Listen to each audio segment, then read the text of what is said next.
Hijrah ini. Apabila datangnya bulan Rajab, maka umat Islam di mana saja berada, mereka mengadakan persediaan ataupun isti'adad untuk mempertingkatkan, melipat gandakan amal-amal soleh yang mana Rajab ini adalah suatu bulan yang sudah hampir dengan bulan Ramadan yang akan kita temui tidak berapa lama. Muslimin dan muslimat sekalian, seperti mana yang kita maklum, di dalam bulan Rajab terdapat beberapa peristiwa yang menjadi sejarah dalam kalender Islam. Banyak sejarah-sejarah, banyak peristiwa yang berlaku yang boleh kita ambil iktibar, panduan dan pengajaran apa yang berlaku dalam bulan Rajab dalam kalender Islam dan seumpama. Di antara kita sudah maklum bahawa apabila datang bulan Rajab, maka umat Islam akan menyambut hari Isra' dan Mi'raj yang pernah berlaku kepada junjungan besar Nabi SAW pada awal kerasulan baginda SAW. Jadi tuan-tuan, saya membawa sedikit ataupun sebahagian daripada sejarah ataupun peristiwa yang pernah berlaku dalam bulan Rajab selain daripada Isra' dan Mi'raj. Yang mana kita tahu dalam bulan Rajab, selain daripada peristiwa Isra' dan Mi'raj, di sana terdapat beberapa perkara, beberapa peristiwa yang berlaku. Antaranya ialah tentang kelahiran Imam Syafi'i sekitar tahun 1150 Hijrah di Gaza, dan beliau wafat di Mesir, di Kairah ketika berusia lebih kurang 767 Masihi. Begitu juga peristiwa berlakunya hijrah pertama Nabi SAW bersama beberapa orang sahabat daripada Mekah berhijrah ke Habsyah di Ethiopia pada sekitar tahun 615 Masihi. Sekitar tahun 600 Masihi ketika kenabian kerasulan baginda pada tahun yang kelima. Begitu juga dalam kalender Islam yang berlaku dalam bulan Rajab ialah peperangan Tabuk. Peperangan yang baginda terakhir sertai ketika itu sekitar tahun 9 Hijrah, yang mana wafat baginda ialah selepas tarikh tersebut.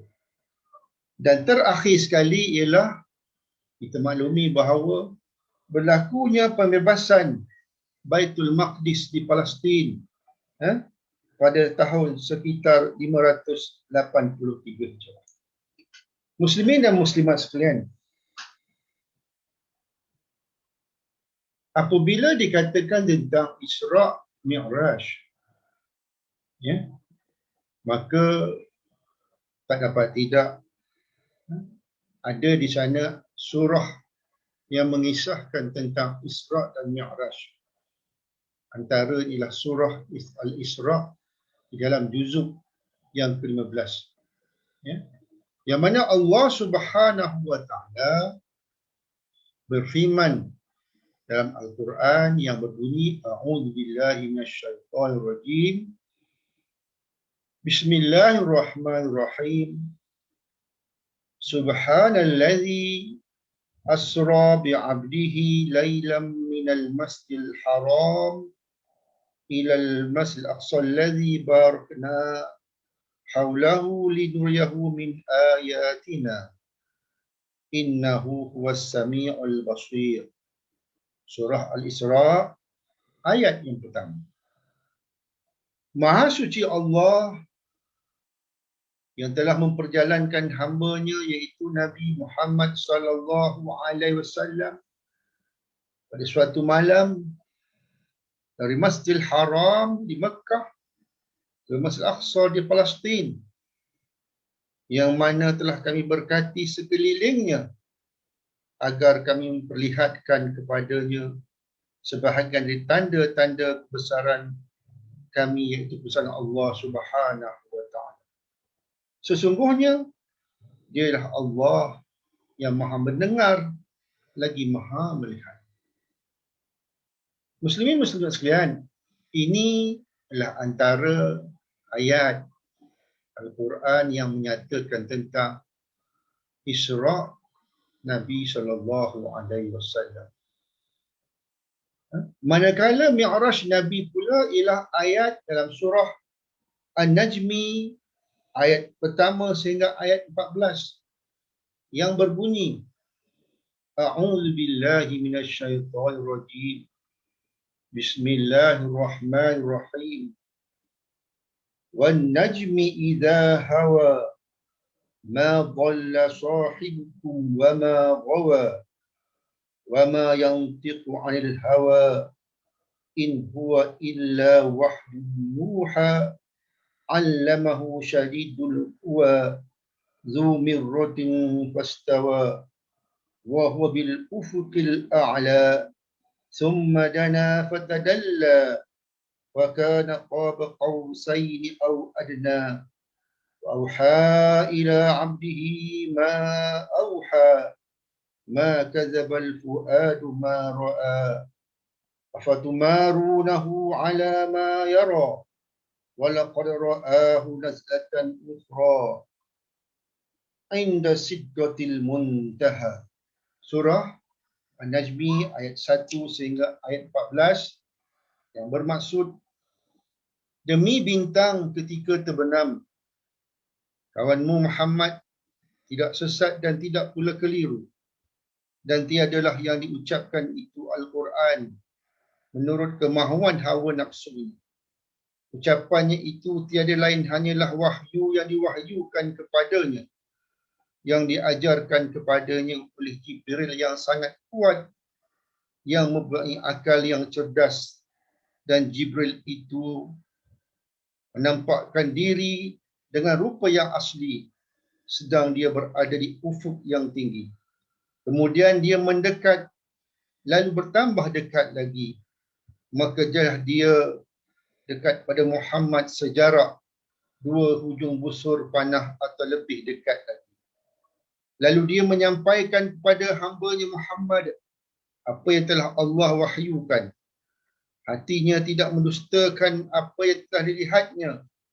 Maka apakah kaum musyrik Mekah hendak membantahnya tentang apa yang telah dilihatnya? Dan sesungguhnya Muhammad telah melihat Jibril itu dalam rupanya yang asli pada waktu lain, iaitu di Sidratul Muntaha. An-Najmi ayat 1 sehingga ayat 14. Muslimin dan muslimat sekalian, ini di antara ayat atau dalil berkaitan tentang Isra' dan Mi'raj. Ini tuan-tuan, apakah pengertian Isra' yang kita faham selama ini? Iaitu perjalanan baginda sallallahu alaihi wasallam, Nabi Muhammad sallallahu alaihi wasallam pada malam hari daripada Masjidil Haram di Mekah pada malam hari selepas solat Isya menuju ke Masjid Aqsa di Palestin dengan menunggang seekor binatang yang bernama Buraq. Kalau kita fikirkan secara logiknya, untuk menyampaikan daripada Mekah ke Palestin ketika itu dalam jalan kaitan atau sebaliknya makan masa yang lama. Tetapi inilah mukjizat yang Allah Ta'ala berikan kepada Nabi SAW dengan menunggang seekor borak. Perjalanan baginda dipermudahkan oleh Allah Subhanahu wa Ta'ala. Diceritakan bahawa langkah borak tersebut menyamai dengan sejauh mana selangkah borak bersamaan dengan sejauh mana pemandangan mata kita. Ini menunjuknya betapa lajunya, betapa pantasnya pergerakan borak untuk membawa Nabi SAW dan juga malaikat Jibril daripada Mekah ke Palestin. Tuan-tuan, saya berasa bersyukur. Alhamdulillah, baru-baru ini sebelum COVID, kebetulan bersama dengan rakan-rakan saya, kami sempat menziarahi tanah suci yang ketiga, iaitu Baitul Maqdis, Masjid Al-Aqsa.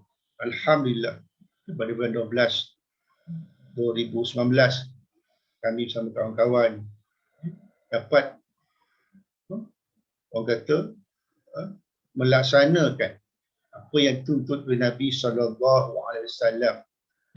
untuk menziarahi 3 tempat yang suci, Masjidil Haram, Masjid Nabi, Masjid Al-Aqsa. Alhamdulillah, kami sempat pergi juga ziarah tempat di mana di Kubah, di mana di bawah itu tempat Nabi, dikatakan sebagai batu gantung, tuan-tuan. Kami dapat berada di bawah itu, dan melihat keadaan sekitar bahawa ya Allah, inilah sebahagian besaran Allah Subhanahu wa Ta'ala yang ditunjukkan kepada kita, jadi iktibar bahawa keagungan dan kebesaran Allah Subhanahu wa Ta'ala mengatasi segala-galanya. Tuan-tuan, dalam masa sebahagian malam sahaja, baginda Isra, baginda diperjalankan oleh Allah Subhanahu wa Ta'ala daripada Mekah ke Palestin, daripada Masjidil Haram ke Al-Aqsa dengan menunggang borak. Dan dalam perjalanan itu baginda melihat beberapa kisah yang berlaku dalam kehidupan kita. Banyak, tuan-tuan, kisah teladan yang boleh kita ambil. Jadi dalam kesempatan yang ada ini, saya tidaklah hendak bercerita lebih panjang, tapi nak maklumkan bahawa Isra' Nabi SAW mengambil masa sebahagian malam sahaja. Dalam perjalanan itu, baginda ada singgah beberapa tempat, antaranya di Madinah, di Bukit Tursina, di Madian dan sebagainya, untuk baginda berehat dan sembahyang dan sebagainya. Setibanya baginda di Aqsa, baginda melaksanakan ibadat solat. Dan pada malam tersebut, baginda Mi'raj dinaikkan oleh Allah Subhanahu wa Ta'ala dengan tunggangan borak sama malaikat daripada Aqsa sehinggalah langit ketujuh, sehinggalah ke Sidratul Muntaha. Nabi diketemukan, Nabi bertemu dengan Allah Subhanahu wa Ta'ala. Malaikat Jibril pula tak dapat mengikuti baginda, kerana pertemuan ini hanyalah di antara Nabi SAW dengan Allah Subhanahu wa Ta'ala. Yang kemuncaknya, klimaknya ialah kefarduan ibadat solat ke atas Nabi SAW. Pada awalnya kita pelajari, kita fahami bahawa pada awalnya kefarduan solat ke atas baginda ialah sebanyak 50 waktu, tuan-tuan. Perempuan bayangkan, umat terdahulu melaksanakan solat dalam keadaan yang banyak waktunya.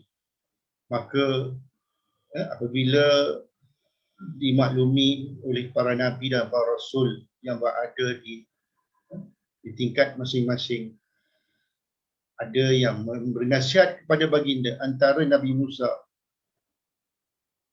memperingatkan, menasihatkan kepada Nabi SAW, pergilah bertemu dengan Allah Subhanahu wa Ta'ala untuk memohon supaya ibadat solat yang difardukan ke atas engkau itu ya Muhammad sebanyak waktu itu dapat dikurangkan daripada 50 waktu, ya, maka berlakulah pengurangan, ya, sehinggalah ke 5 waktu. Itulah, ya, kefarduan yang wajib dilaksanakan oleh umat Muhammad sallallahu alaihi wasallam sebanyak 5 waktu sehari semalam. Namun demikian tuan-tuan, ya, kita lihat, ya, dengan 5 waktu itu umat Islam ada di antara kita yang masih, ya, leka atau berat untuk melaksanakan ibadat solat walaupun 5 waktu.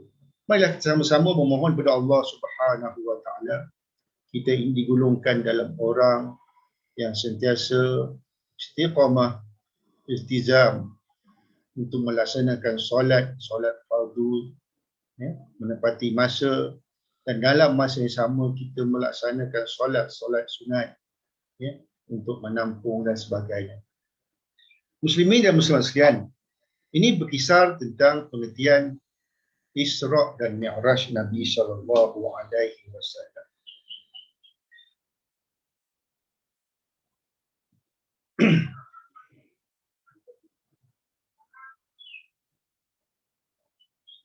Kalau kita lihat tentang surah Isra' ini yang menceritakan tentang perjalanan baginda sallallahu alaihi wasallam, maka di sana ada pandangan para ulama, ahli sejarawan dan sebagainya menyatakan bilakah sebenarnya berlakunya Isra' dan Mi'raj Nabi sallallahu alaihi wasallam.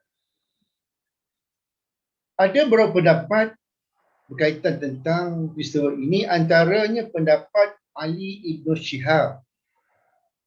Beliau meriwayatkan daripada Musa bin Uqbah di mana beliau berpendapat berlakunya Isra' Mi'raj ini setahun sebelum hijratun Nabi, hijrah Rasul ke Madinah, atau pada tahun ke-12 nubuwah, pelantikan Nabi sebagai Rasul.